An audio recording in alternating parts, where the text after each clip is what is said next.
few things. Make sure, ideally, you guys are here for the long haul to uh, make this an important day in your life, not just for one or two speakers, although if that's all you're here for, we're happy to have you. But what I want to give you kind of the genesis or why I created this event specifically. Many of you may know, many of you may not, that today or March as a whole is Women's Month, National Women's Month, okay? And what I want to be able to share, I could have went for Johanna Mockett. I could have went for Marcial Guyona. I could have went for, in fact, I've talked to all these people, Dana Lagatuda. I talked to Jamie Villalobos, Penny Oy. I talked to them all on Instagram and said, hey, I actually am not trying to have you come speak on our thing. Somebody's unmuted again. But I'm trying to find out who are your best people, the best people who went senior marketing director in the last 2 years. Okay? So often we get into this and we get inspired by these people who have been here for decades, and we forget that there's people who are doing this incredible feat, going senior marketing director, becoming broker in a short period of time. And we got to find out who is close to us, who's somebody that we can actually look up to and say, hey, you're like me. You just got into this deal and you have progressed. And specifically, I wanted to portray a message, one of diversity. Make sure that people from all walks of life are represented, but also I wanted to portray a message that many times women, honestly, if you look at our brokerage firm, our brokerage firm has more female advisors than any other company in the industry. And that's incredible, and it needs to be celebrated. That's number one. Number two, I'm married. I have a wife. I'll show you my wife and kids. My wife is actually pregnant. She's going to have a baby next month. So this is my little son, Quincy. And Declan is in the blue shirt, and then my wife and me. But here's the deal. I could not do what I do without an incredible partner and spouse lifting me up and making that all possible. It just wouldn't happen. It wouldn't be possible I shouldn't say it wouldn't be possible, because here's the reality. And the first speaker we're going to talk to, she did it. So this is the thing. It can be done. Samuel doesn't know how to share that with the world because I've never lived it. I started this full-time. I've been full-time since I started. I've never been part-time. I've never had to manage family in this business. And those are things that I am insufficient on as a leader. And so I structured this event to bring on other leaders who I know struggled with these things that now my team is struggling with that I don't know how to coach. It's one of the best things about this industry is it doesn't matter what quote-unquote team you're on. In WFG, we're all on one team. We're all going to help each other grow and become the best that we can become. We're not worried about, oh, I'm going to help my competition. Dude, we want to give our competition a lift over the fence because one day our other competition is going to come and help us get over the fence. And I think that's the most beautiful thing about WFG as a whole is that our complete willingness to sacrifice and do that. There's three of the people who are speaking on this call today, they're all the afternoon speakers. They are all running their own Fast Start schools today. It's not like they're doing it a different day. They're all running their own Fast Start schools for their own teams today, and they're taking time out of their schedule and away from their team where they're running an event for their team to come and share this information with you. Please be respectful of that. Show up, turn your cameras on, be engaged, be writing notes, stay till the end, because they wouldn't be on this call if they didn't have something of massive value to share with you. Okay? I know that because I personally interviewed and spoke with and have built a relationship with every one of the speakers who's coming to speak today. And I know that they're incredible people. They've all built their business differently. They all went senior marketing director or broker in a different way. And yet they all had to qualify the same way. Okay? If you're listening, if this is your first or second or third time on a call like this, understand what the requirements are to go senior marketing director. I'm going to list them out here because what we're talking about as far as what they accomplished and the as Johanna Mockett said, as the syllabus, what's the syllabus for success? Here's the syllabus for success. Okay? To be a senior marketing director in our company, to be a broker, have your own branch, you have to have been able to recruit and license and have them become a net license 10 people in your team. You have to have been able to demonstrate that you're a leader, that you can lead at least 10 people to get licensed and produce income.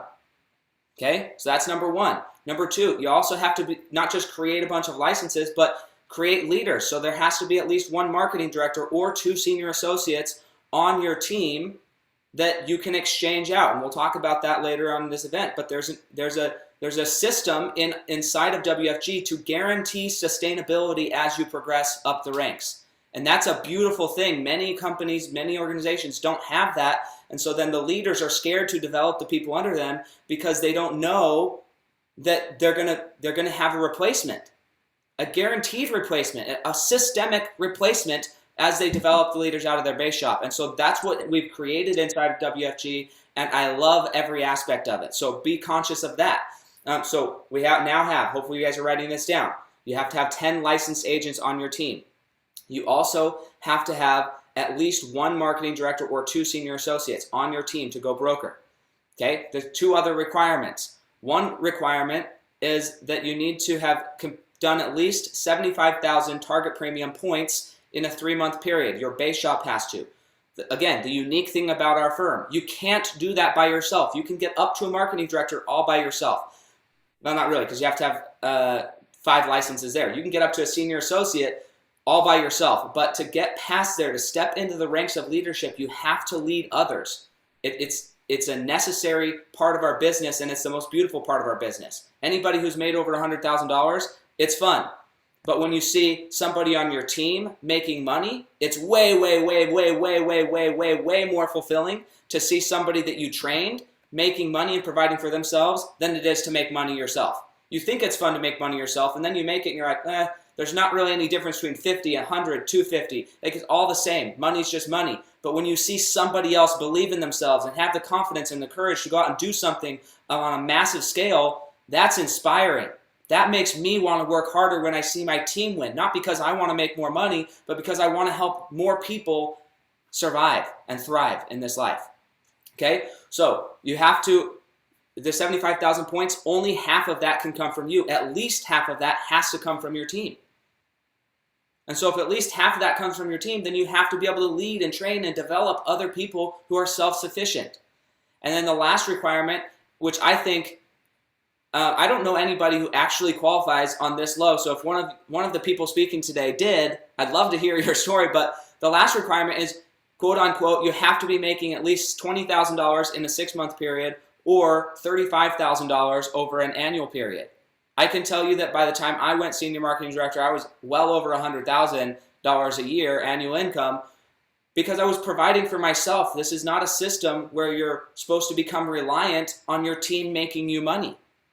That doesn't mean that you don't build a team, but you should be also providing for yourself. You should be writing enough business to provide for you and your family all by yourself. That's my belief. I think that's the right way to do it. Make sure that you're always taking care of your family all by yourself. That way, because again, this happens.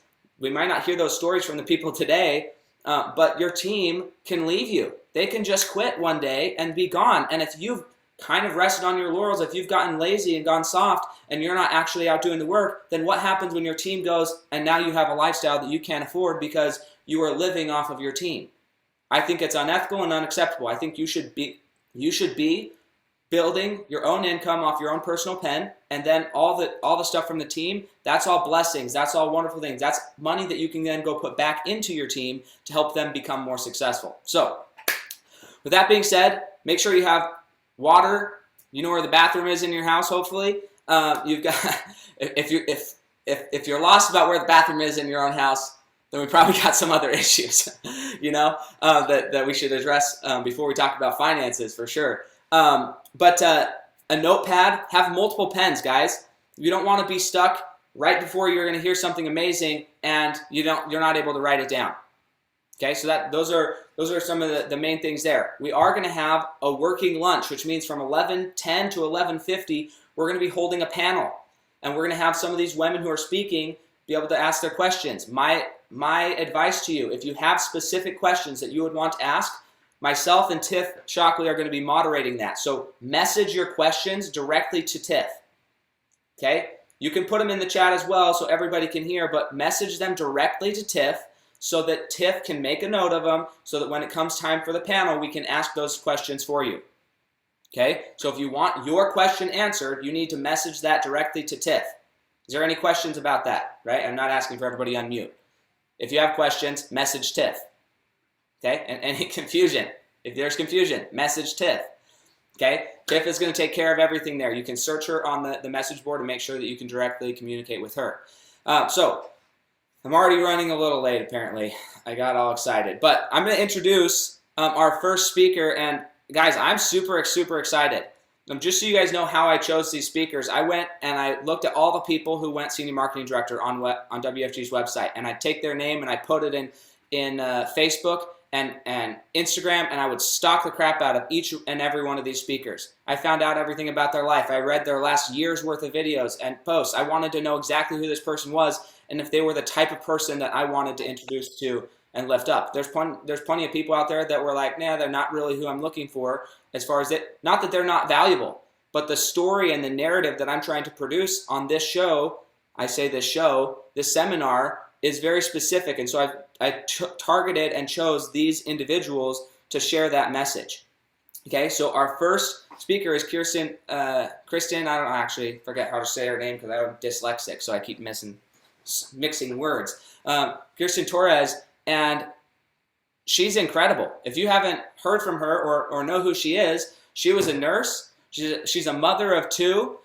Now she's single, so she's on the market. She might not like me saying that, but she's But she's incredible. She went senior marketing director. Her and I are very close in our progress, except for she did everything she did a lot faster than me. But she's just crossed over her $200,000, second diamond in her first ring, and she's well on her way. Her goal this year is right around $350,000, $400,000 a year income at the end of this year. Okay, but again, she was an orphan. She had one team. She was not getting the training, not getting the support. She had to go out and proactively find a leader, join a team to get leader. She thought she was a big fish in a small pond, and then she found out that there was just a whole ocean out there of success, and she was missing out because she didn't have her mindset right. She thought that she was doing good until she got exposed to greater leadership. Okay? How many times have you guys been in that situation where you guys think you're doing good, and then you get exposed to somebody else who's actually crushing you, and you're like, oh, I have more potential. Not because they're bad or they're good or whatever, but when I see their success, it helps me understand that I have more potential. I have a greater ability, greater capacity to actually win in this business. So I'm super excited, and I'm going to be taking pages of notes as well. So hopefully you guys are as well. Kristien, the floor is yours. You better turn your camera on, because if you present with your camera off, that'll just be about the worst thing that could happen in my day. No, I'm here. I know. I'm just giving you a hard time. And with that, the floor is yours. Thank you, Sam. Thank you so much for having me here at this women's event to speak with all these people today. So such an honor. And yes, you are amazing as well. Your team is, and you guys' success is very remarkable. And I've been watching you as well. But again, yes, my name is Kristien Torres. I'm just outside of Nashville, Tennessee. That's where I reside. And a little background about me.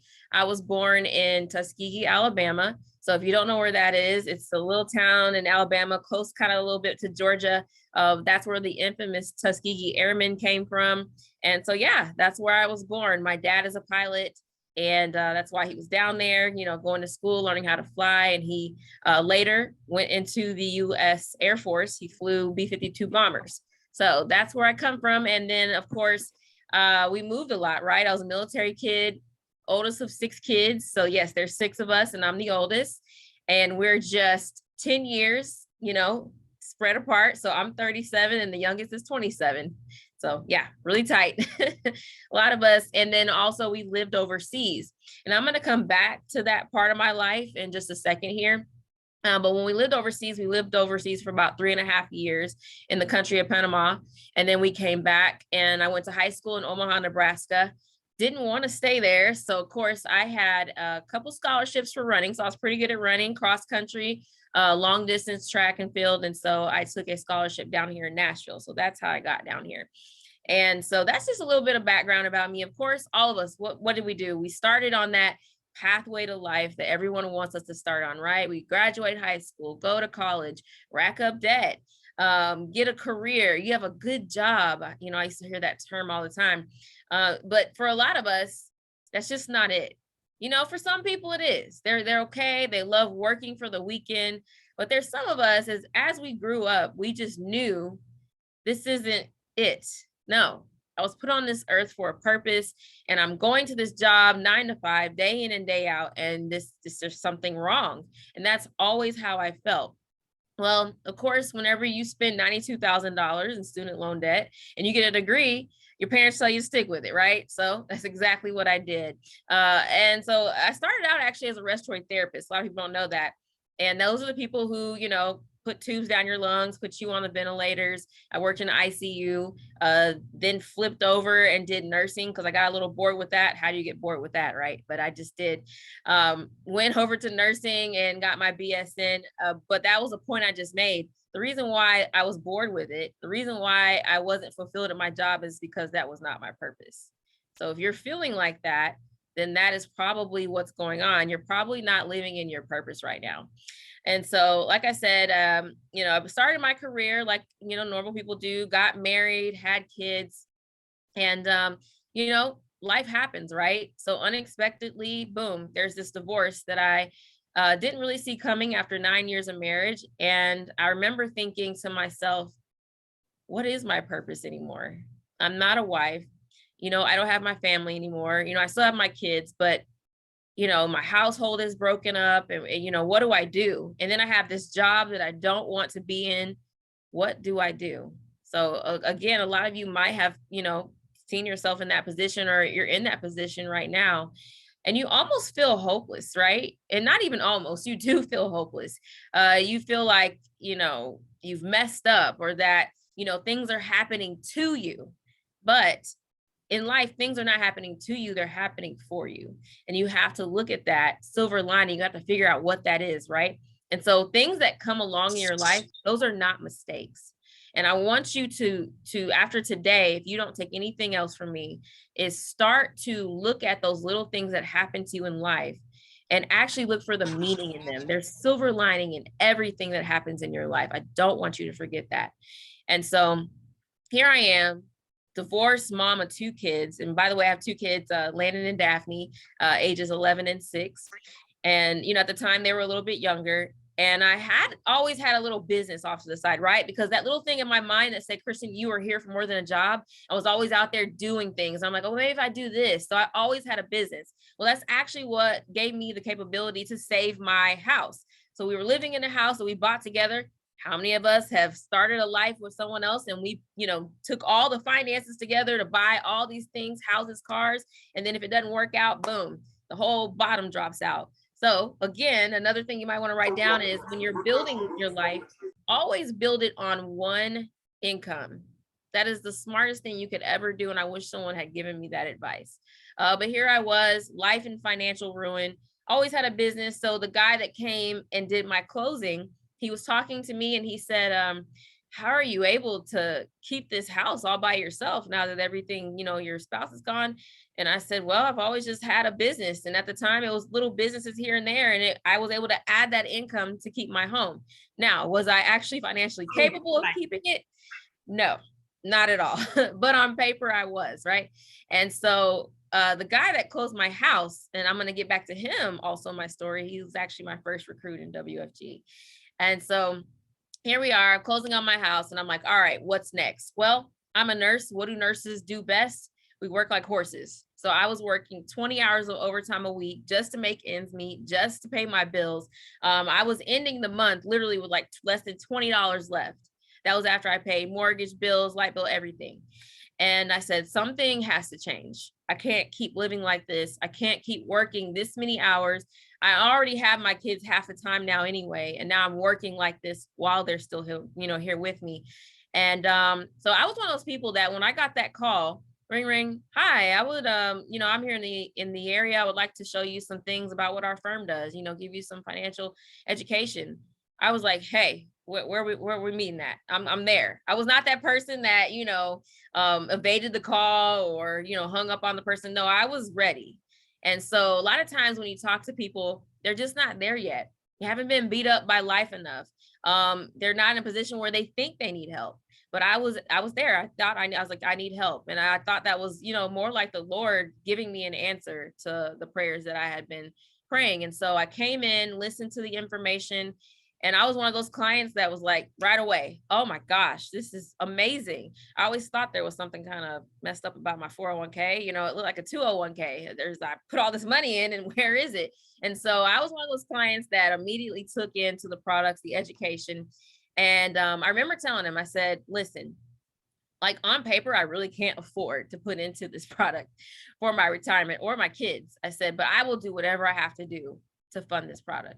I don't care if I have to add on 2 or 3 more hours of overtime a week. And he's like, well, hang on a second. If you got licensed, then you could refer people. So I'm thinking, and actually it took him 3 times to present that to me, but I'm thinking on the 3rd time, I was like, you know what can I lose? Like, really, what could happen if I get this license and I start referring people?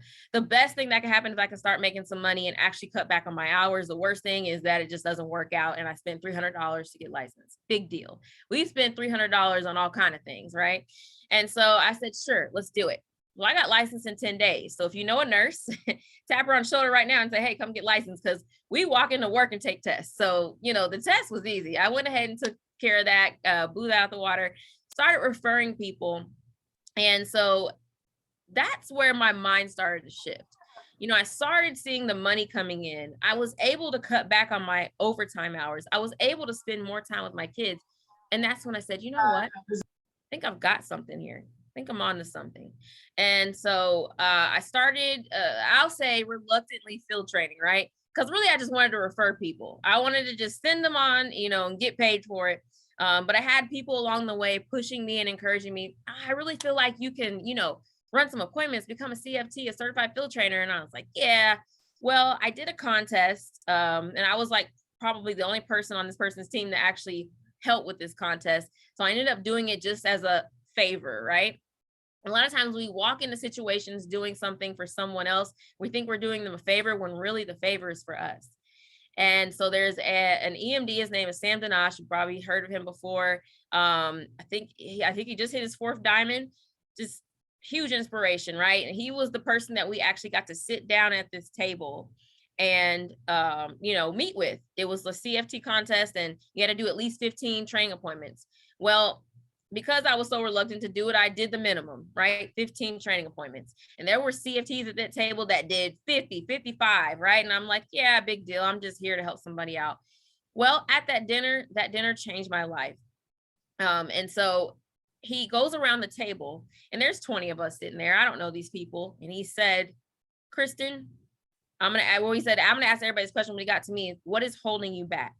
And of course, when you first hear that question, you're thinking, what's holding me back? Well, time, kids, all this stuff. We're naming all the things that actually should be our reason for doing something, but we call them our excuses. And so, of course, I'm sitting there, and in my head, I'm like, yeah, I'm gonna give them some answer, time, kids, whatever. But as it's getting closer to me, I have a very strong relationship with God, and the Holy Spirit was just like, no. We're not doing this. You're going to tell the truth. You're going to say it out loud so that you can hear yourself say it. And I'm really sitting there having this internal struggle. So I probably look crazy going back and forth in my head. I was like, oh, yes. But it got to me, and I started crying. And everybody at the table is like, what's going on? This is not an emotional question, but it was for me. So out of all the people at that table, I was the one that had done the least CFT appointments. I was the one that was the most beat down, right? I had got to WFG, felt lost, felt like I had no purpose anymore. I wasn't a wife anymore. So I thought, well, what value do I have? So out of all the people at that table, that question was for Kristen. And when I started to answer that question, I said, you know what, my whole entire life, and I actually started out wanting to be that person. I knew that I was destined for something, that I had to do something great. Something way more than a job, going to work and living for the weekend. But I allowed people over time in my life to tell me who I was when they never had anything to do with creating me. Nothing to do with creating Kristen at all, right? How many of us sit there and listen to people that, one, we would never trade lives with, right? We're listening to people that I would never say, yeah, I'll take your place. And two, had nothing to do with our purpose in life, created us, knows how many hairs are on our heads, right? But we're giving them so much weight. And of course, over time, you can be reluctant to that and say, no, I'm not listening to anybody. But over time, it just wears on you. Kind of like how a river just kind of wears a rock down and then it starts to build another pathway for the water to go. It's the same thing for us. So it's okay if you've been worn down by people's belief or their limitations on themselves, but you have to wake up and realize that. And so that was my time that I realized that. I said, you know what? I've been listening to what everybody else thinks about Kristien, except for the one person that matters, and that's God. And I said, you know what? It's time for me to activate Kristien again. I said, and I'm back. And I remember he looked at me and he said, I don't even know you, but I believe you. He's like, and from this point on, every milestone you hit, I'm going to be there texting you, congratulating you. He said, because I believe you. You know, sometimes we say stuff and people are like, yeah, no, but sometimes when you really mean it and you look at someone and you say it and they say, you know what? Wow, I felt that. And so that was my day where I just took off all the chains, right? And so today, if you have chains on you, of people, you know, who say things to you, or maybe you feel like failures, which the word failure means you just attempted something and you just discovered that you should try it another way, right? But whatever it is, whatever your chains are, let them go, because you didn't get here by accident. This was not by accident. How many people can say that they have heard what we do for families, that they know that there are other options out there for them? How many people get to be in our seat where we actually get to share that information? And so, no, you're not here by accident. And I need you, if you haven't realized it already, to start acting like it and to understand that anytime you hit adversity, or anytime you hit a wall, or anytime you think you're getting somewhere and you're like, yeah, and then you get knocked down. I always tell my people about the mountain, right? When you're climbing a mountain, sometimes when you're climbing, you might look down and you're like, wow, I've been climbing this mountain for like 3 hours and there's the ground. It's like right there. So you feel like you're not getting anywhere. Or you've been climbing the mountain, you're making progress, and then you get halfway up and you get knocked down. Or you've been climbing a mountain, you've been doing pretty good, but then you keep looking at the top and it just looks like it keeps getting further and further away. Everyone is on a mountain. The question is, where are you at on that mountain? And did you get knocked down? And if you did you figure out a way to get to the point where you were before you got knocked down faster? That's all it is. So if you're not hitting adversity right now, whatever you're doing, whether you're in this business or not, you haven't even done enough yet. Because that is the part to success. You cannot skip the process. And so circling back, after that dinner that changed my life and I went part-time, but circling back to my first recruit, right? That was not by accident that I was in that position to refinance my home, and that one person came to my home to do my notary. That was not by accident, guys. And so by me talking about what, I just started doing my new venture, he's like, yeah, I want to learn more. I wasn't trained yet. So I sent him to my trainer. He got recruited. That was my first one. And I'm like, this is amazing. Okay, great. And that is where, so Sam talked about, building that leadership leg to take your promotion. That's who that was. He was the top of my leadership leg that I used to take my promotion. And so look at how beautiful that story is. Again, we think that things are happening to us, but they're actually happening for us, right?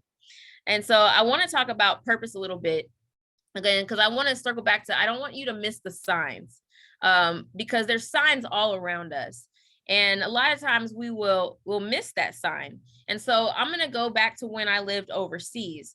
And when you think about, well, Kristien, I just don't know what my purpose is. It's so hard to figure that out. I feel like I talked to God and asked him, what am I doing here? But let me tell you about what happened to me when I was around 10 to 13 years old when we lived overseas. We used to have to drive over the Bridge of America every day to go to middle school. And, it took about maybe 40, 45 minutes from the base to go over the Bridge of America to go into the city. So I went to school with the Panamanian kids.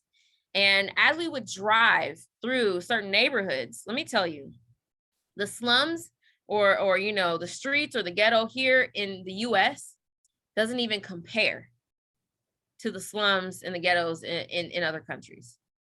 It's almost like 5-star hold. Like, that's the difference. The way that these people have to live, right? So being an adolescent and having to drive through this neighborhood every day to get to school and drive back and seeing how these people live, that impacted me. But what impacted me the most, and I'm getting to my purpose, was the children my age that I saw running around with hardly any clothing on because they couldn't afford it, having to dig holes in the ground to use the bathroom, living in houses that were made out of banana leaves and, scraps that they found out of the dumpster. That's how these kids lived. And so I remember the bus would go through, and I'm not gonna lie, the smell was really bad. It was just, you could tell that this is like the lowest of the low, like just conditions that you could not even imagine. And so every day we drove through this. And I remember there was this little boy. He was around my age, and I would always, connect with him because, we would stop at the stop sign and I'd be looking for him like, hey, and I would wave out the window. And the things that we take for granted here in America, I would slip them to him, like little pencils or pen or notepads. I knew there was stuff that if I slipped it to him out of the school bus window, he could go sell it. Maybe, make some money so they could eat that day. And so, of course, the bus driver would be looking, but I would wait till he wasn't looking, and I would go and I would, drop it out of there. And then he would look at me, and then he'd wait for the bus to go off, and he'd run and go get it. And I'd be like, hey, it's my little friend. But here's the thing. I remember one day the bus stopped and I was locking eyes with him, and I just could see the sadness. It was almost like it was like transferred to me, and I was just like, wow, like how is this little boy living like this every day? And so that's like every day my heart went out to him, and I was always looking for him, always trying to give him things. Well, one day I didn't see him anymore. And I just thought, well, that was just one day. Maybe he was out doing something. And the bus went by the afternoon, and then went by another day and another day. So for weeks, didn't see him anymore. And in my, adolescent heart, I knew probably something not really great had happened to him. Just because that's how life was for them, right? And it was at that moment that I found my purpose at 12, 13 years old. I'm supposed to be out here helping kids just like him. And so my mission is to get to the point in this company where my business is thriving, it's running itself, and I can take that money and those resources and go build orphanages for these kids. So if you're thinking right now, she found her purpose at 12 and 11 or 11, 12, 13 years old. I wonder if I've ran into mine and I just didn't notice it. I wonder if I asked God, hey, can you give me a sign, or can you let me know? And he actually did. And I just didn't take it. So if that's you and you're kind of, taking some inventory, you might have, or I'm not going to say might, you have already ran into your purpose. You just weren't paying attention to it. But at that moment, I said, you know what, Kristen, that's what your life here on this earth is for. One of the biggest purposes you have is to help these children that don't have parents, that live in these conditions, to build them a safe house, somewhere to live where they don't have to, dig holes in the ground to use the bathroom. And so that is why I'm here, guys. So of course, in this business, we make a lot of money and it's great. And I just hit my second diamond. It's amazing. It's wonderful. But I'm just on my first step. On my mountain, you think, oh no, Kristen, you're close to the top. No, I'm just right here. I just started climbing up this mountain. And I know if I get knocked down, that my why, my purpose, that pinnacle at the top is so much greater than anything that knocked me down. And it's only to teach me how to get back up there faster. Because right now, there are so many kids waiting for Kristen Torres to do this business and to get it together so that she can go help them. And that is what I wake up with every day in my mind. My why, my purpose. And so also I want to talk about signs because again, we asked God for signs. And I told you guys that I had went part-time and I went to C19. That was my first big Vegas convention, right? I had just joined, by the way, I joined WFG in 2018, basically on Black Friday. So while most people were out fighting for TVs, I was like, I need to change my life. I need to do something. So I coded right then and there. But we circle back around, right? And C19, Vegas. And I remember being in that arena with all those thousands of WFG agents. Like he said, we're all one big happy family. Doesn't matter which team you're on. We're all here together on one mission. And it was just beautiful to see that. But there was one person in particular that really caught my eye. And it was a guy had just hit SMD and got his $100,000 ring. And he's jumping up and down and he's excited. You're like, well, Kristen, there were like $1 million earners and 750K earners and $500,000. Those were pretty impressive. Yep, very impressive. But the one person that hit me the most was this guy, because I said, you know what? I can do that. I can do that. And his story, by the way, was just incredible. Because here's the thing too. We look at some of the most simplest things and someone says, hey, you want to be successful? Yeah, go get 3 names and numbers every day so we can, meet more people and give them the information and tell them what our company does. And you're like, but I don't know 3 people. And I got to take my kids to soccer practice. So when am I going to have time? And then I got to, go home and cook dinner. And we have all these excuses. But this guy on this stage, he said, you know what? I'm not even from this country. I just got here. I've been here a hot year and a half. I don't know anyone. Like, he legit didn't know anybody. And he said, but you know what? I wanted to do this business. I came over here to go to school and I just knew that this wasn't my purpose. And when I, was introduced to this business, I said, this is it. And so the SMD said, you want to be successful? You want to be an SMD? You want to hit your 100K ring? He said, yes. She said, bring me 3 names and numbers every day. I'll make sure that happens. Now, how coachable are most of us where someone just tells us to do that and we actually do it? But this guy did it. He said sometimes he would fall asleep on the BART. That's their public transportation out there. And it would be midnight. And he's like, oh, I only got 2. He would get out of class and say, I still need to get my 3rd. And he would wait and he wouldn't go home until he got his 3rd name and number. His story, I said, oh my gosh, do I really want it? Or do I just say I want it? Because he really wanted it.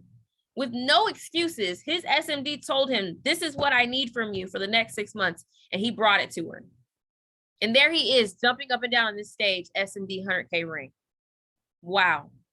So again, take inventory. If someone told me to do something that simple, and I said I really wanted it that bad, would I actually do it? That hit me. And so after that moment, I said, you know what? I'm going full time. This is for me. I can do this, because basically what God just showed me, that guy is me. There's no way that I can't get to that same goal like he did. I can do this. And so when I got back from C19, the Vegas convention, I was fired up. I was ready to go. And I asked God, when am I going to leave my job in nursing? Because like you said, I left nursing completely in 2020. And so, of course, again, asking God for a sign, make sure you're listening, because I remember being in a staff meeting. COVID had just broke out. And they're like, oh, your department's moving over here. We're going to be doing this. You can't see your kids for 2 weeks because we don't know what this thing is. And I was like, oh, no, we're not going down this hole. And so I looked up to the sky as he's talking, my supervisor, and I said, God, when am I leaving this job? And I looked down. I worked at the VA, and they have this card that you have to stick into the keyboard. And at the top of the card, it said 13 June 2020. Well, that's when the card was supposed to expire. And I was supposed to renew it and get a new one. And I said, that's it. I'm not renewing this card. Thank you, God. So if I had not been coachable to God, really, if I had not had, the type of faith where I said, give me the answer, and he literally gave it to me right then and there, then I would still be working that job, guys. But because I asked, he literally gave me the answer. I said, all right, let's go. Now, a lot of people say, well, Kristen, you were just an associate. You only had hit 1 promotion. You were at 17,000 in cash flow in 12 months. You really left your job? Yeah, because I asked God, when am I leaving this job? And he gave me the answer. And there was no, well, my emergency fund's not, or I don't have, no. When he said move, I moved. And so again, if you're asking for a sign, if you're looking for something and you're asking him to give it to you, I'm pretty sure he's giving it to you. It's just whether you're going to actually take it in or not, if you're going to accept that sign. And so, be careful when you ask God for a sign, and also be careful, because once you have real faith and you actually take that leap of faith, it's going to be a whirlwind. It's going to feel like you're on a jet. You got a jetpack on your back, because after I made that leap of faith, that jump, that's when everything took off. Marketing director, I went ahead and hit my 50K watch, right? then hit SMD several months later, and then boom, hit my 2 diamonds. It really can happen. Again, if you work hard and you have faith and you really truly believe that this is for you, it really can. And so lastly, I just want to round off with being fearless and having courage. Because again, you were in a platform or you're in a space, or even if you're not, and you're like, well, I've been contemplating having my own, career or my own business, or God has been leading me to this, or this is my purpose.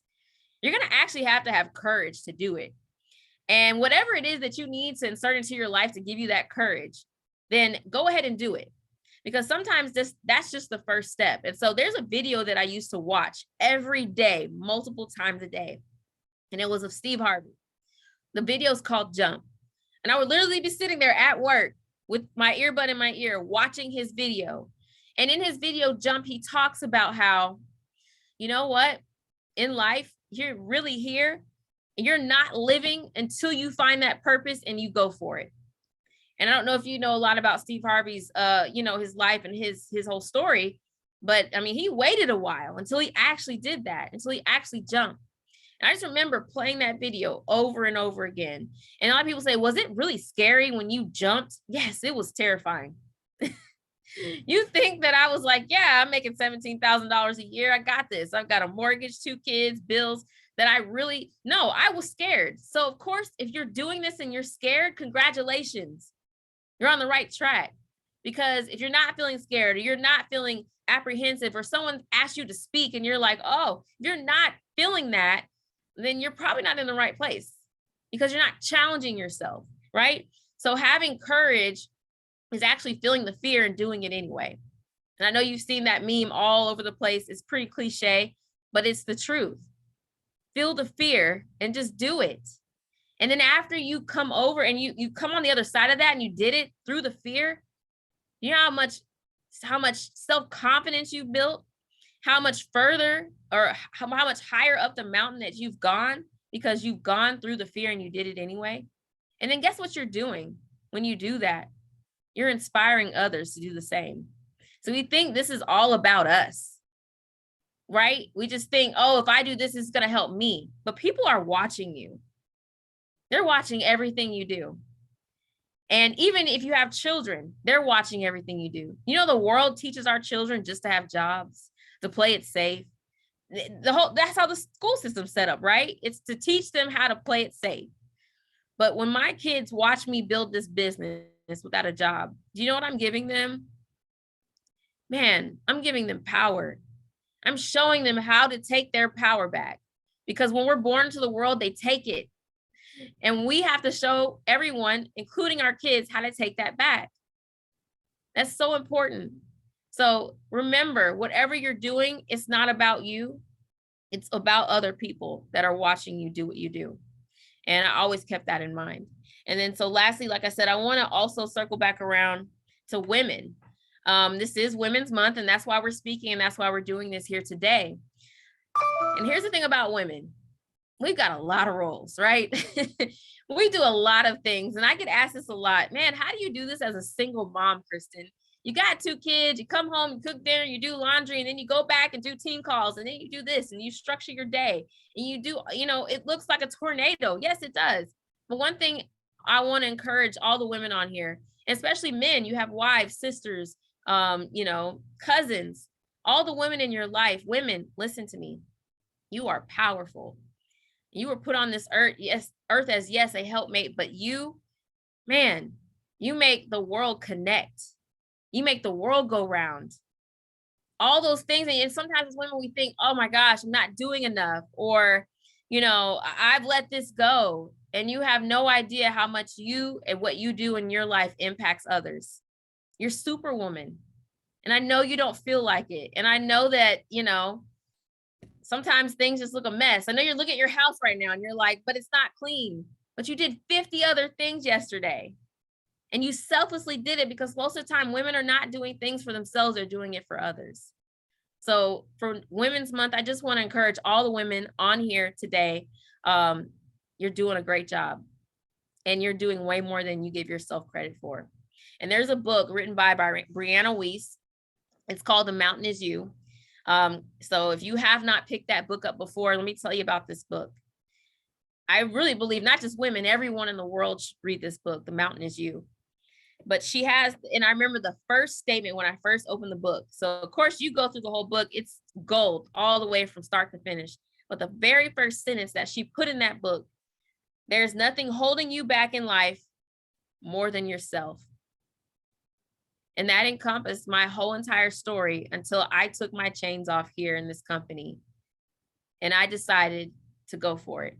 And I decided to not hold myself back anymore. And I decided to not allow anyone else's limitations be mine. Right? That's it. You are the one holding you back. And you can do anything that you put your mind to, whether it be this business, whether it be building orphanages in other countries, whatever it is that you're supposed to do, you have the power to do it. So yes, I don't want to go over my time today. I thank you for having me, and I look forward to the panel. I look forward to any further questions that you guys have for me regarding my story, but I just want to encourage all of you, just go out there and win. You're the only person holding you back. Hey, awesome. Thank you so much, everybody.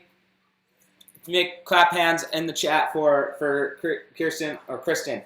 I love your story. I'm so grateful for you sharing it. I'm going to ask you a few follow-up questions really quick before we move on to the next speaker. But you kind of got into it, but I'm curious, like, how did you manage your time between all the nurses I know? They are just like you as far as working every hour that's possible. And so you have children, you manage your time, and then you got licensed, which, yeah, you can take a test, but then doing field training appointments when you're not working and still seeing your family.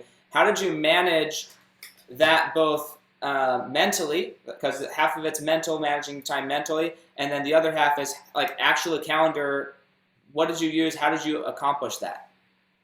That's a good question, because that's the thing that most people have, a hard time with. How do I manage my time? How to maximize that? So when I was part-time, right? And again, I had, like you said, it was a mindset. I said, you know what? I know it's going to be hard. I'm going to be basically working every second of the day, but that's okay because I'm working towards a goal. And so I had a calendar. I'm pretty old school. Probably noticed because I still have AOL. And I would do block off of time. So it was a literal paper calendar. And in a yellow highlighter, I would block off the time that I was not physically at work. And so if I had these yellow blocks of time that did not have appointments written into them, I knew I needed to fill it. So I had certain amounts of time every day where I was like, Kristien, you're not at work. The kids are off doing this and doing that. You have this time. And you cannot watch Netflix. You cannot sit on the couch. I know you're exhausted. I get it. But if you're going to get somewhere in this business, those are your blocks of time where you do business. And so, yes, it's a calendar, however you want to do it, if you want to do it digitally, but it's really in your mind. Because a lot of us, we get off of work and we're like, I'm tired. I deserve to lay on this couch and not doing anything and watch my show. You do deserve it. But if you want to build a business, then you don't deserve it.